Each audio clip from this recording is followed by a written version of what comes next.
When William Perth, CEO of one of the country's largest logistics companies, travels to investigate the recurring issues in his truck fleet, he finds more than he expected. And with some unexpected help, he can steer his company back on course. The sun dipped low on the horizon, casting shadows across the cracked asphalt of a bustling truck stop. The air was thick with the mingling scents of diesel fumes and fresh coffee. William Perth stepped out of his unmarked rental car, adjusting the collar of his leather jacket as he surveyed the scene. For a man accustomed to boardrooms and desks, this world felt foreign. He'd spent weeks analyzing reports from regional managers, trying to make sense of the alarming spike in fleet maintenance issues. Engines overheating, brakes failing, transmissions seizing. All signs pointed to systemic neglect. But numbers only told part of the story. If he wanted answers, he needed to see it for himself. And so, here he was, undercover, anonymous, and determined. William walked into the diner. It was one of those you see on the side of the roads. Inside, the hum of conversation blended with the clatter of plates and the occasional hiss of the coffee machine. Truckers sat hunched over greasy meals, their faces lined with exhaustion. He ordered a black coffee at the counter and scanned the room, letting his eyes wander until they landed on a figure outside. A man bent over the hood of a semi-truck, muttering under his breath as he wrestled with some unseen problem. Curiosity tugged at him. Setting his cup down, William stepped back into the cool evening air. As he approached the truck, he could hear the muffled curses growing louder. "Need a hand?" he called out, his voice steady but casual. The man straightened abruptly, wiping his hands on a rag streaked with oil. His face was weathered, framed by graying stubble and deep-set lines that spoke of years spent battling both engines and life's hardships.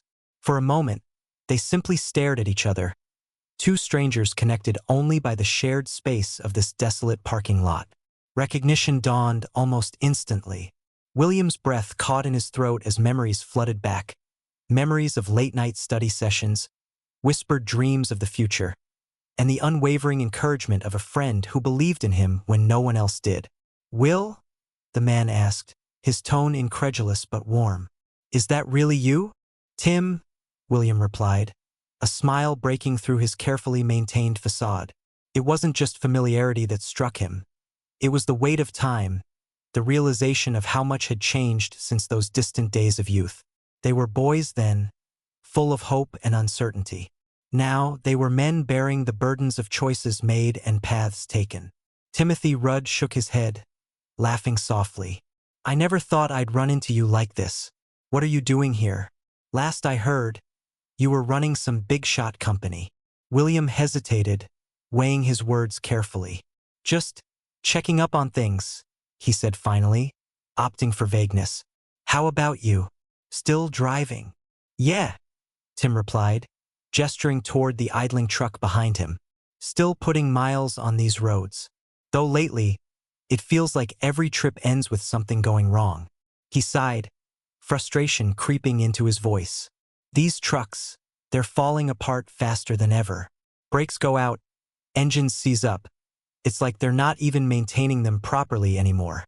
Something in Tim's tone caught William's attention. It wasn't just anger. It was weariness, tinged with suspicion. "What do you mean?" he asked, leaning against the side of the truck. Tim glanced around, lowering his voice. "It's not just me. Everyone's saying the same thing. Parts breaking too soon, repairs taking too long. And don't get me started on the quality of the fixes. I swear half the time they're using junkyard scraps instead of proper replacements. I've complained to the regional manager, Alan Owen, but nothing changes. It's like someone doesn't want us to know what's really going on." William listened intently, his mind racing. This wasn't just idle griping, it was a pattern, a symptom of something far more insidious. He knew enough about logistics to recognize the red flags Tim described. Faulty parts didn't just endanger drivers. They cost money. Someone somewhere was profiting off this chaos. "You think there's foul play involved?" William asked, keeping his tone neutral. Tim shrugged, though his expression darkened. "I don't know. All I know is that something stinks, and nobody's doing anything about it."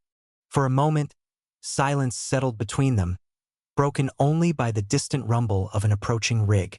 Then William nodded, his resolve hardening. "Let's grab some coffee," he suggested. "We should talk more about this." As they returned to the diner, William couldn't shake the feeling that fate had brought him here for a reason. The meeting with Tim wasn't coincidence, it was opportunity. An old friend reconnecting, a chance to uncover the truth, and perhaps a way to set things right. But first, he would need proof. The diner buzzed with the low murmur of conversation, punctuated by the occasional clink of cutlery against plates. William and Tim slid into a corner booth, their coffee cups steaming on the chipped formica table. The fluorescent lights overhead cast a pale glow, highlighting the weariness etched into Tim's face, but also the spark of curiosity in his eyes as he studied William. "You haven't changed much," Tim said finally, leaning back in the cracked vinyl seat.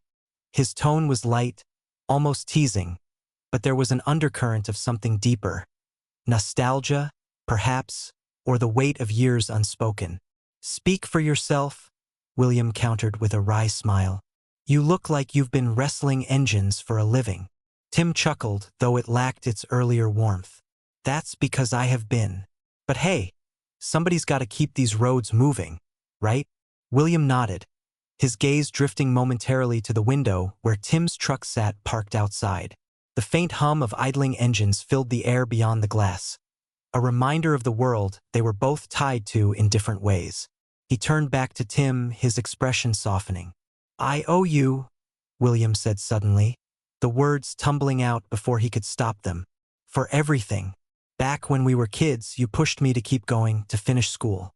I wouldn't be where I am today if it weren't for you." Tim waved a hand dismissively, though a hint of pride flickered across his features. "Ah, come on. You'd have figured it out eventually. Besides, I always knew you were destined for bigger things than this place." He gestured vaguely around the diner, then added with a smirk, "Though I gotta admit, seeing you dressed like, well, not a CEO, is kind of refreshing." William laughed, the sound genuine but tinged with unease.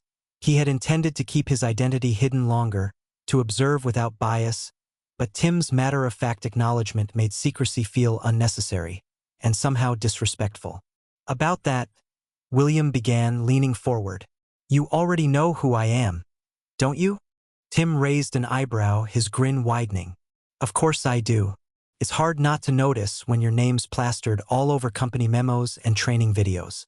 William Perth, CEO of Perth Logistics. Pretty impressive title, Will."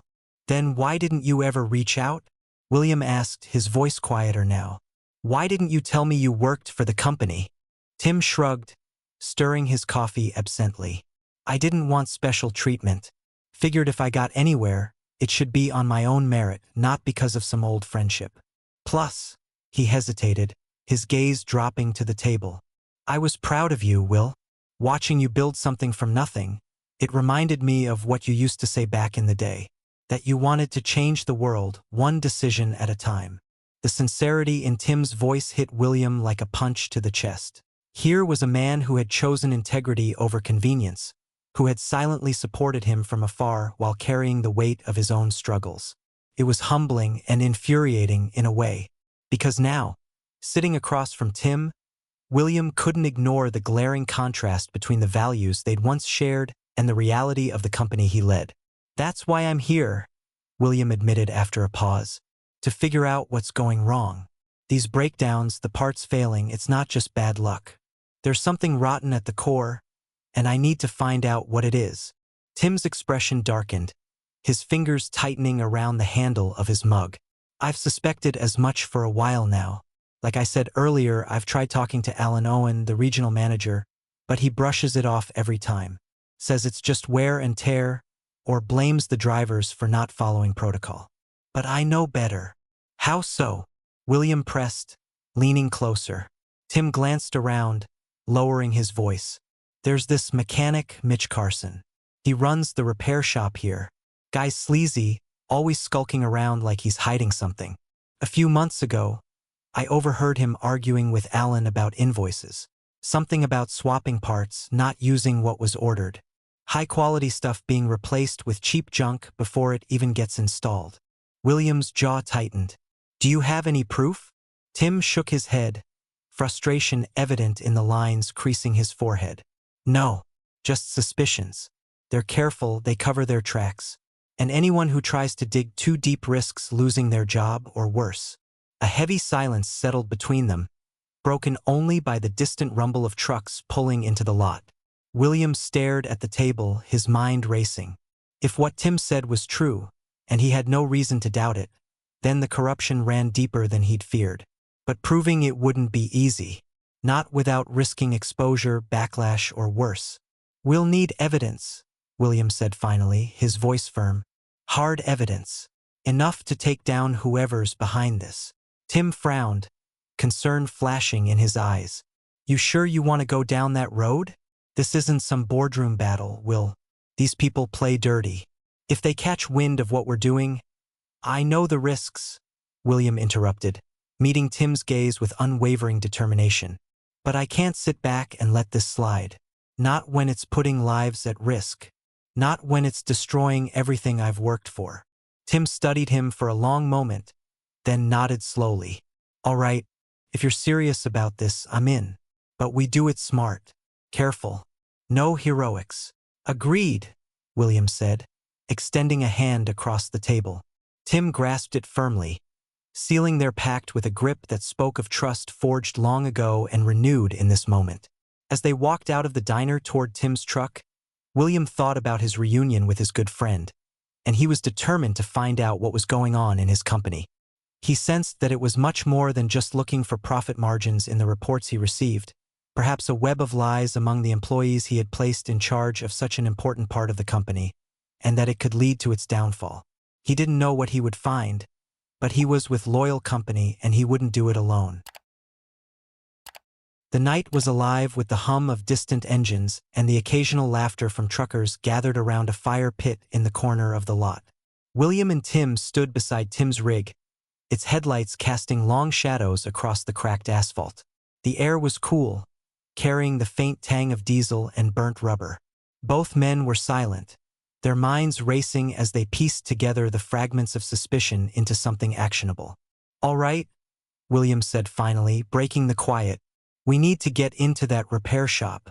If Mitch is swapping parts like you say, there has to be a paper trail, or at least some physical evidence we can use. Tim nodded, his expression grim. Easier said than done. Mitch doesn't exactly welcome visitors after hours. And even if we do manage to sneak in, one wrong move and he'll know someone's onto him. We'll have to be careful, William replied, his voice low but steady. If we go in together, we can cover each other. You know the layout better than I do. Lead the way. Tim hesitated, glancing toward the dimly lit garage at the far end of the lot. Its corrugated metal walls gleamed dully under the flickering security lights, and the faint clanging of tools echoed from within. It looked unassuming, almost harmless, but both men knew better. Behind those closed doors lay secrets that could unravel an entire operation. Fine, Tim said after a moment. But we stick to the plan. In and out. No messing around. William agreed, and the two set off across the parking lot, their footsteps muffled by the gravel beneath their boots. As they approached the garage, Tim motioned for William to hang back while he checked the perimeter. He moved with practiced ease, slipping between shadows until he reached a side door partially obscured by stacks of rusted tires. After a quick inspection, he signaled for William to join him. The interior of the shop was dimly lit, illuminated only by the pale glow of emergency lights strung along the ceiling. Rows of shelves lined the walls, cluttered with tools, spare parts, and greasy rags. The air smelled of oil and burnt metal, thick enough to taste. At the center of the space stood a workbench covered in scattered invoices and receipts, their edges curling slightly from age and neglect. This is it, Tim whispered, pointing to the desk. If there's anything here worth finding, it'll be on those papers. William nodded, already scanning the documents. Most of them were mundane, standard repair orders, inventory lists, and supplier invoices. But as he flipped through the stack, one sheet caught his eye. It was an invoice for high-grade brake pads, signed off by Alan Owen himself. Yet scrawled in the margins was a note, substitute with surplus stock. "What does this mean?" William asked, holding up the document. Tim leaned over, squinting at the handwriting. "It means they're ordering top-tier parts but replacing them with cheaper junk before installation. That's how they're skimming money. They charge the company full price for premium components but pocket the difference when they swap them out." William clenched his fists, anger simmering just below the surface. "This isn't negligence. It's theft, and it's putting lives at risk." Before either of them could say more, a sharp metallic clang echoed through the shop, followed by the unmistakable sound of approaching footsteps. Tim froze, his eyes widening in alarm. "Someone's coming." Without hesitation, William grabbed the incriminating invoice and stuffed it into his jacket pocket. "Find a place to hide," he hissed, ducking behind a nearby tool cabinet. Tim followed suit, crouching behind a stack of crates just as the door swung open. A figure stepped inside, silhouetted against the light spilling in from outside. It was Mitch Carson, his broad frame outlined by the doorway. He paused for a moment, surveying the room with narrowed eyes before heading straight for the workbench. From their hiding spots, William and Tim watched as Mitch rifled through the papers, muttering under his breath. "Damn drivers," Mitch growled, tossing aside a handful of invoices, "always poking their noses where they don't belong." William's heart pounded in his chest. He glanced at Tim, who gave an almost imperceptible shake of his head, a warning to stay still. For several agonizing minutes, Mitch continued his search, oblivious to their presence. Finally, he shoved the remaining papers back onto the desk and turned to leave, slamming the door shut behind him. Once the coast was clear, William and Tim emerged from their hiding places, breathing heavily. "That was too close," Tim muttered, running a hand through his hair. "It's not over yet," William replied, pulling out the stolen invoice. "This is proof, but we need more. Enough to take to corporate headquarters and demand a full investigation." Tim nodded, his expression hardening. "Then let's keep digging. Tomorrow night, same time. We'll hit the main office this time. Alan's files will have everything we need." As they slipped out of the garage and back into the safety of the shadows, William felt a renewed sense of purpose. Each step forward brought them closer to exposing the truth and dismantling the web of corruption that had poisoned the company he'd built. But with every revelation came new risks, new dangers lurking just beyond the horizon. By the time they returned to Tim's truck, the first hints of dawn were beginning to creep over the horizon, painting the sky in hues of orange and pink. Exhaustion weighed heavily on both men, but neither spoke of resting. There was no time for that, not when so much was at stake. "You realize what this means, don't you?" Tim asked quietly, breaking the silence. "If we pull this off, it won't just be about stopping Mitch and Alan. It'll change everything. For the drivers, for the company, even for you." William met his gaze, the weight of responsibility settling firmly on his shoulders. "I know," he said simply, "and I'm ready." William Perth wasn't acting as a CEO protecting profits or preserving appearances. He was fighting for something greater: justice, integrity, and the future of the people who depended on him. And though the road ahead promised danger and uncertainty, he faced it with unwavering resolve, because walking it alone was no longer an option. During the day, William and Tim pretended not to know each other well, so that the others wouldn't find out. William looked for information about Alan's operations on the laptop, but still without much success, and Tim waiting for his truck to be serviced. The following night unfolded much like the last, with one crucial difference. William and Tim weren't just gathering evidence anymore. They were orchestrating a plan to expose the corruption in broad daylight. The air was tense as they parked Tim's truck near the edge of the lot, far enough from prying eyes but close enough to keep an eye on the repair shop. Both men carried flashlights tucked into their jackets, along with a small recording device William had borrowed from his assistant back at headquarters.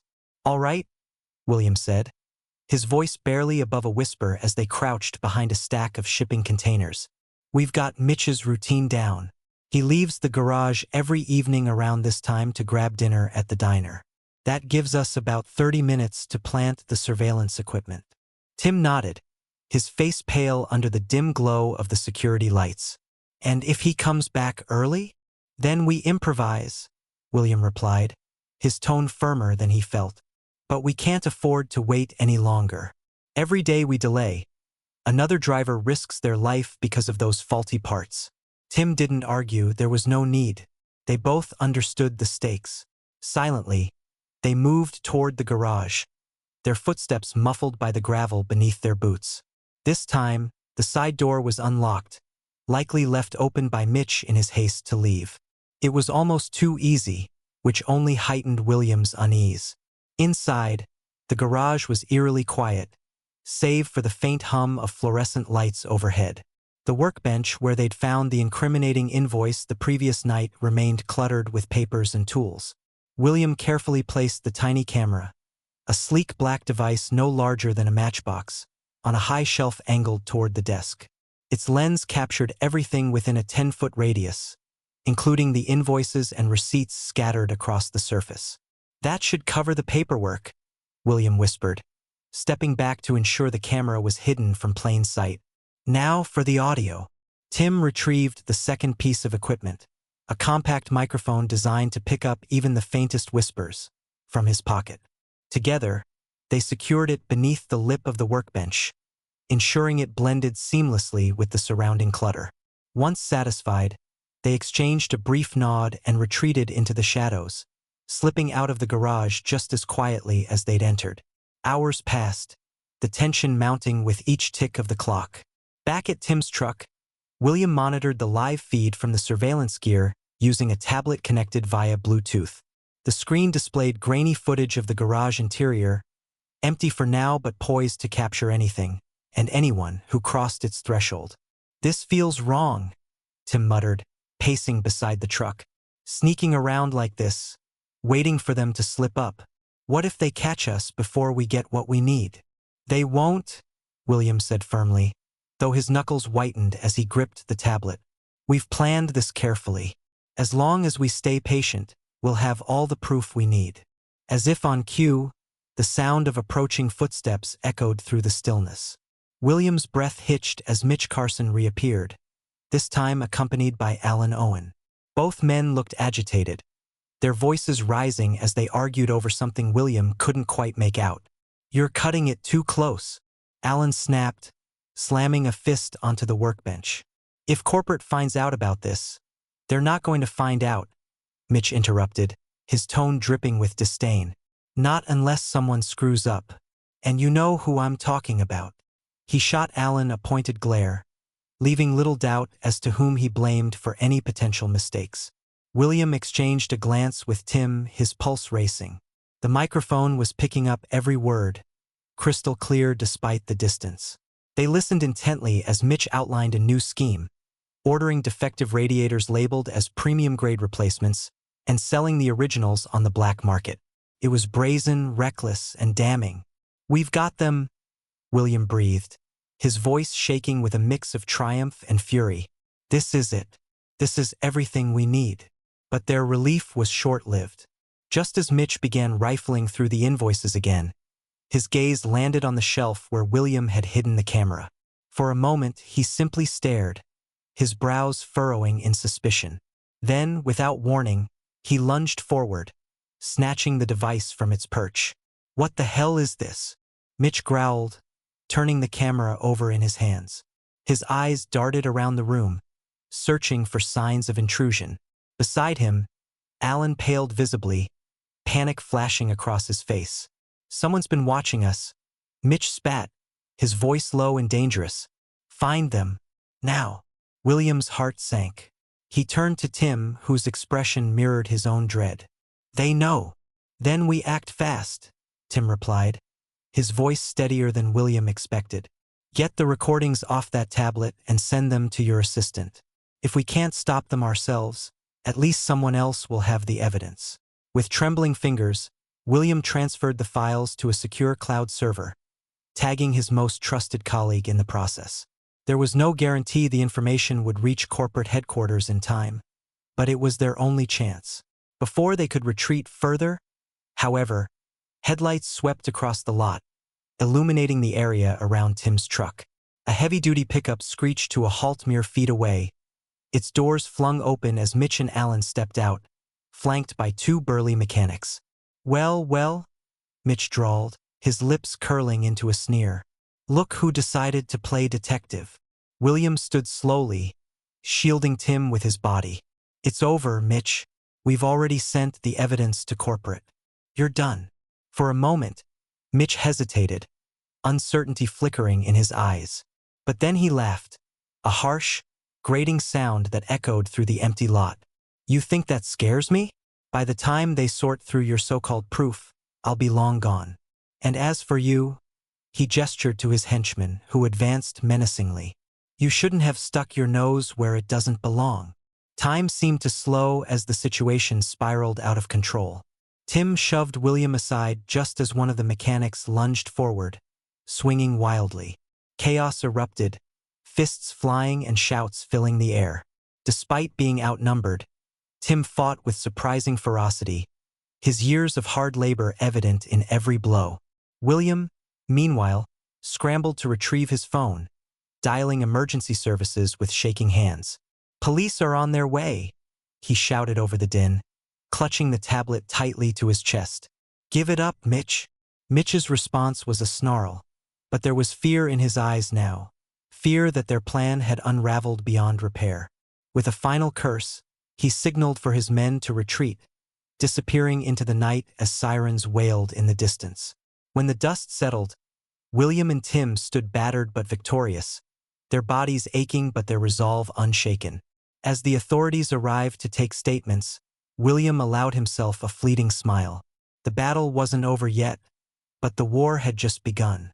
In the days that followed, the recordings became the linchpin of a formal investigation, leading to arrests and charges against Mitch, Alan, and several others implicated in the scheme. For William and Tim, it marked the beginning of a new chapter, one defined not by secrets and deceit, but by accountability and trust.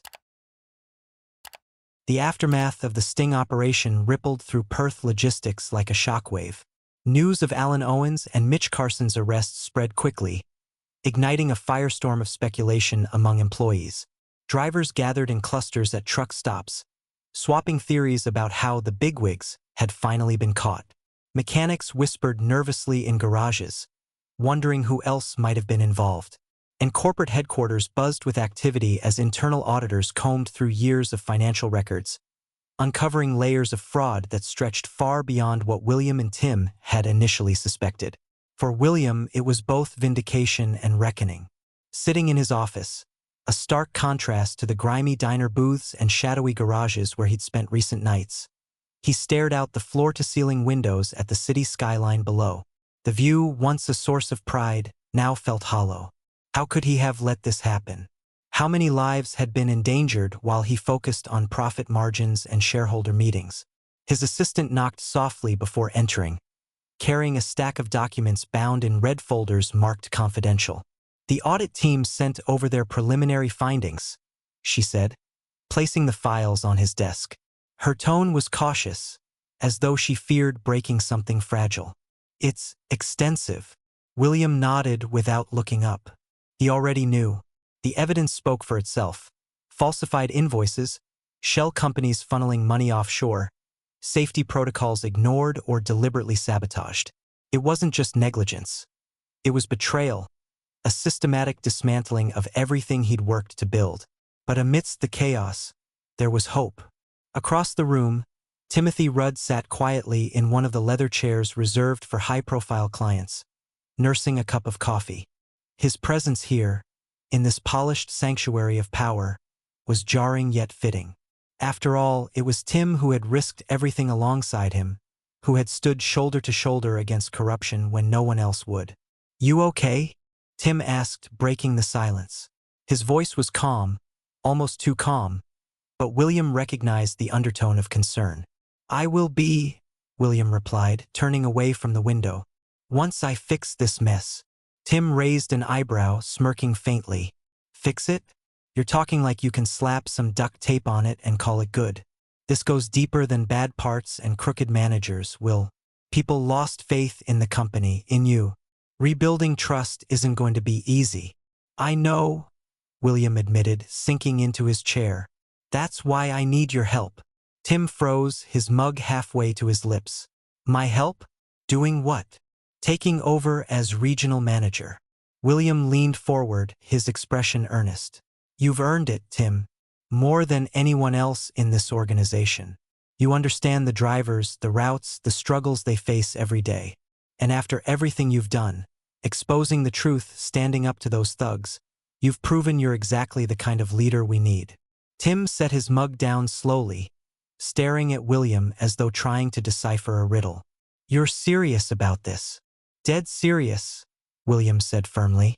I don't want someone who'll rubber stamp orders from above. I want someone who'll fight for what's right, even if it means pushing back against me. That's you, Tim. Always has been.